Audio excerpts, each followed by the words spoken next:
Você sabe o que significa ter tudo e perder tudo em um único dia? Eu sei. Eu sou Jó, e esta é a minha história. Eu era o homem mais rico do Oriente, vivendo na terra de Uz. Tinha 7.000 ovelhas, 3.000 camelos, 500 juntas de bois, 500 jumentos e muitos servos. Além disso, fui abençoado com 7 filhos e 3 filhas. Eu temia a Deus e evitava o mal.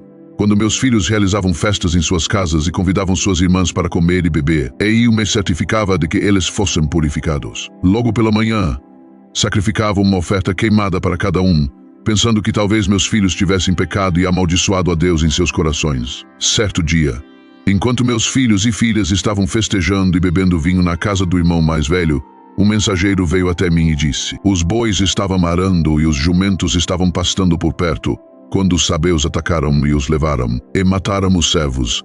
E eu sou o único que escapou para lhe contar. Enquanto ele ainda falava, outro mensageiro chegou e disse: o fogo de Deus caiu dos céus e queimou as ovelhas e os servos, e eu sou o único que escapou para lhe contar. Enquanto este ainda falava, um terceiro mensageiro chegou e disse: os caldeus formaram 3 grupos de ataque, levaram seus camelos e mataram os servos, e eu sou o único que escapou para lhe contar. Mais uma vez, outro mensageiro chegou e disse: eu fiquei arrasado. Rasguei meu manto, rapei minha cabeça e caí no chão, lamentando e sofrendo, pois meu maior medo havia se concretizado. Peguei um caco de cerâmica quebrada e me arranhei com ele enquanto me sentava entre as cinzas. Minha própria esposa me disse: ainda mantens a tua integridade. Amaldiçoa a Deus e morre, retruquei falas como uma insensata. Aceitaremos o bem de Deus e não o mal em tudo isso. Não culpei Deus por mal algum, nem pequei com minhas palavras. Pois viram o quanto eu estava sofrendo. Abri minha boca e amaldiçoei o dia do meu nascimento.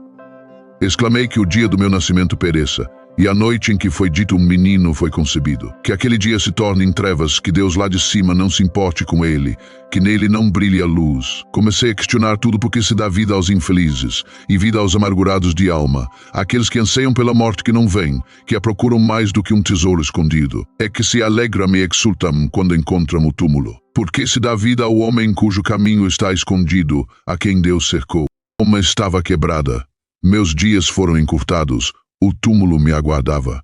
Zombadores me cercavam, meus olhos viam sua hostilidade. Orei, dá, meu Deus, a garantia que pedes. Quem mais dará segurança por mim? Meus olhos se escureceram de tristeza, meu corpo inteiro não passava de uma sombra. Eu dizia: meus dias estão acabando, meus planos são desfeitos.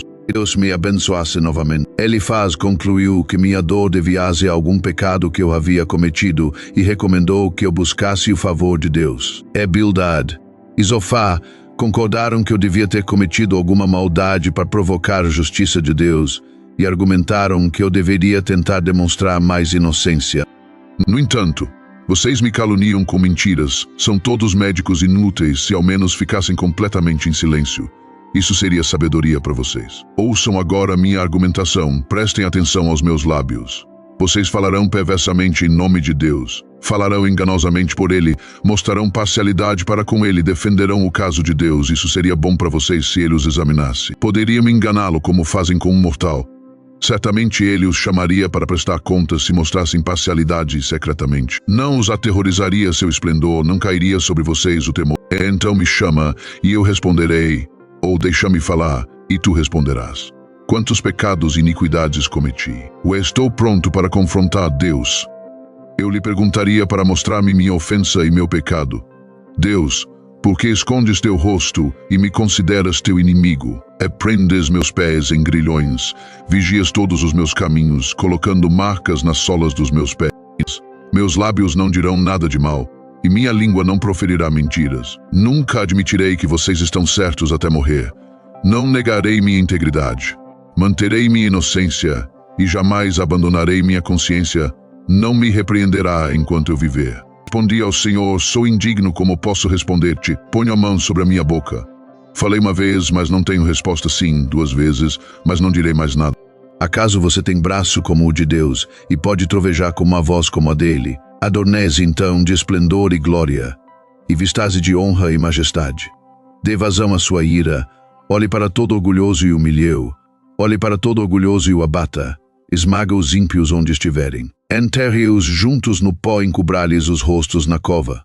Então admitirei que a sua própria mão direita pode salvá-lo.